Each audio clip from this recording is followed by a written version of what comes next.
അതിൽ തന്നെ രക്ഷിതാക്കളുടെ ഒരു പ്രധാനപ്പെട്ട ഒരു ആശങ്ക എന്ന് പറയുമ്പം പ്രത്യേകിച്ച് നമ്മുടെ ഒരു മുസ്ലിം കമ്മ്യൂണിറ്റിയിൽ പെട്ട വിശ്വാസികളായിട്ടുള്ള സഹോദരങ്ങളെ സംബന്ധിച്ചിടത്തോളം മക്കളുടെ ധാർമ്മികപരമായിട്ടുള്ള കാര്യങ്ങൾ എന്നുള്ളത് വളരെ ഒരു ഇതാണ്, കൺസേൺ ആണ്.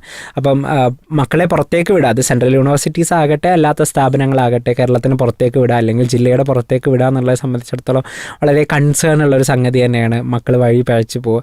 അപ്പോൾ ഷിയാദിൻ്റെ ഒരു സെൻട്രൽ യൂണിവേഴ്സിറ്റി എക്സ്പീരിയൻസ് വെച്ച് ഒരു എങ്ങനെയൊക്കെ ആയിരുന്നു അവിടെ ഉണ്ടായിരുന്ന സാഹചര്യങ്ങൾ, സംഗതികളൊക്കെ എങ്ങനെയായിരുന്നു? തീർച്ചയായിട്ടും അത് നമ്മൾ സെൻട്രൽ യൂണിവേഴ്സിറ്റി ഹെൽപ്പ് ഡെസ്കുകളിലൊക്കെ വർക്ക് ചെയ്യുന്ന സമയത്ത് പ്രധാനമായിട്ടും നേരിടുന്ന ഒരു ക്വസ്റ്റ്യൻസ് ആണ്. പ്രത്യേകിച്ച് പേരൻസൊക്കെ നമ്മളെ കോണ്ടാക്ട് ചെയ്യുന്ന സമയത്ത് അവർ കാര്യമായിട്ട് അന്വേഷിക്കൽ ഇത്തരം കാര്യങ്ങളാണ്. അവിടെയുള്ള ധാർമ്മിക പരിസരങ്ങൾ, നമ്മളെ കുട്ടിയെ അങ്ങോട്ട് പറഞ്ഞേക്കുമ്പോൾ അവർ തീർച്ചയായിട്ടും വഴിതെറ്റി പോവുമോ, അത്തരം കൺസേൺസ്.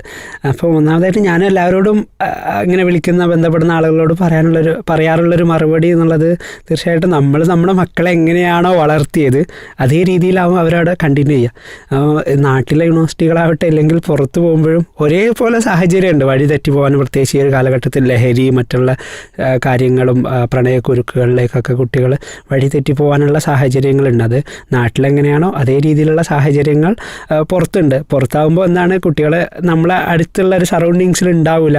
ഒരു ഫോൺ കോളും മറ്റു ത്രൂ ഉള്ള ബന്ധങ്ങൾ രക്ഷിതാക്കളുടെ ആ ഒരു ഇത് ഉണ്ടാവില്ല എന്നല്ല. അപ്പോൾ നമ്മളെങ്ങനെയാണോ മക്കളെ വളർത്തിയിട്ടുള്ളത് അതിൽ നമ്മൾ കോൺഫിഡൻ്റ് ആണെന്നുണ്ടെങ്കിൽ തീർച്ചയായിട്ടും കുട്ടികളെ പറഞ്ഞേക്കാം. അപ്പം അതുപോലെ ഈ വഴി തെറ്റാനുള്ള സാഹചര്യങ്ങൾ പറയുന്നതോടൊപ്പം തന്നെ ഏറ്റവും നല്ല രീതിയിൽ ധാർമ്മികപരമായിട്ട് മുന്നോട്ട് പോകുന്ന കുട്ടികളെയും നമുക്ക് കാണാൻ കഴിയും. ഇവിടെയൊക്കെ എത്തിയിട്ട് ഇസ്ലാമിക്കലി കൂടുതൽ ക്ലാസ്സുകൾ, പ്രത്യേകിച്ച് നമ്മൾ CRE ക്ലാസ്സുകളൊക്കെ കണ്ടക്ട് ചെയ്യാറുണ്ട് ഇത്തരം സ്ഥാപനങ്ങളിലും മറ്റൊക്കെ.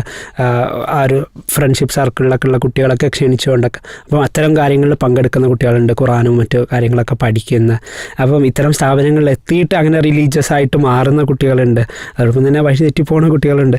അപ്പം എവിടെ ആയിരുന്നാലും വഴി തെറ്റുക എന്നുള്ളൊരു പോസിബിലിറ്റി കാര്യങ്ങളുണ്ട്. അപ്പോൾ അതിനപ്പുറത്തേക്ക് പഠനം മറ്റു കാര്യങ്ങൾക്കൊക്കെ നമ്മൾ ഇമ്പോർട്ടൻസ് കൊടുക്കുന്നതുകൊണ്ട് തന്നെ നമ്മുടെ മക്കളെ ചെറുപ്പം മുതലേ നമ്മൾ ആ രീതിയിൽ വളർത്തുകയും അതുമായി ബന്ധപ്പെട്ട കാര്യങ്ങൾ ശ്രദ്ധിക്കുകയും ചെയ്യുക. അതുപോലെ ഉപദേശങ്ങളും കാര്യങ്ങളൊക്കെ കൊടുത്തിട്ട് അവരെ എത്തിപ്പെടുന്ന ഒരു ഫ്രണ്ട്ഷിപ്പ് സർക്കിൾ ഇതിൽ വളരെ ഇമ്പോർട്ടൻ്റ് ആണ്. ഏതൊരു ഗ്യാങ്ങിലേക്കാണോ അവരുടെ എത്തിപ്പെടുന്നത് ആ ഒരു കാര്യം നമ്മൾ പാരൻസ് കൺസേൺ ആവേണ്ട, ബോധപൂർവ്വം ശ്രമം നടത്തേണ്ട. അപ്പം ഏറ്റവും നല്ല രീതിയിലുള്ള ഒരു ഫ്രണ്ട്ഷിപ്പ് സർക്കിളിൽ ആണ് കുട്ടി എത്തുന്നുണ്ടെങ്കിൽ തീർച്ചയായിട്ടും ആ രീതിയിൽ മുന്നോട്ട് പോകും. അതുപോലെ ഇത്തരം സ്ഥലങ്ങളിലൊക്കെ എന്താണ് നമുക്ക് താമസം സൗകര്യത്തിലൊക്കെ ഉള്ള ഒരുപാട് ഫെസിലിറ്റീസ് പല സംഘടനകൾ, ഇസ്ലാമിക് സംഘടനകളാവട്ടെ അല്ലെങ്കിൽ KMCC പോലുള്ള സംവിധാനങ്ങൾ, അവരൊക്കെ ഇത്തരത്തിലുള്ള സൗകര്യങ്ങൾ ചെയ്തു കൊടുക്കാറുണ്ട് ആൺകുട്ടികൾക്കും പെൺകുട്ടികൾക്കൊക്കെ. അപ്പോൾ അത്തരം സ്ഥലങ്ങളിലൊക്കെ ഈ രീതിയിലുള്ള ധാർമ്മിക അന്തരീക്ഷങ്ങളും കാര്യങ്ങളൊക്കെ ഉണ്ടാവാറുണ്ട്.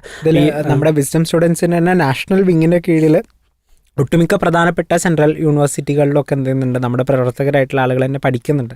അപ്പോൾ അവർ പല സ്ഥലങ്ങളിലും കുട്ടികളെ ചേർത്ത് നിർത്തിക്കൊണ്ട് CRE പോലുള്ള സംവിധാനങ്ങൾ, എസ്പെഷ്യലി ബാംഗ്ലൂർ, അലിഗഡ്, ഡൽഹി, ഹൈദരാബാദ് പോലുള്ള സ്ഥലങ്ങളിലൊക്കെ ഓൾറെഡി CRE വർക്കുകൾ കാര്യങ്ങളൊക്കെ എന്ത് ചെയ്യുന്നുണ്ട്, നിലവിൽ നടന്നുകൊണ്ടിരിക്കുന്ന ക്യാമ്പസുകൾ പലതും ഉണ്ട്. അപ്പം നമ്മുടെ മക്കളെ അത്തരം കൂട്ടായ്മകളിലേക്ക് കണക്ട് ചെയ്യാന്നുള്ളൊരു സംഗതി കൂടി രക്ഷിതാക്കളെ ശ്രദ്ധിക്കണം എന്നുള്ളതാണ് സൂചിപ്പിക്കാനുള്ളത്.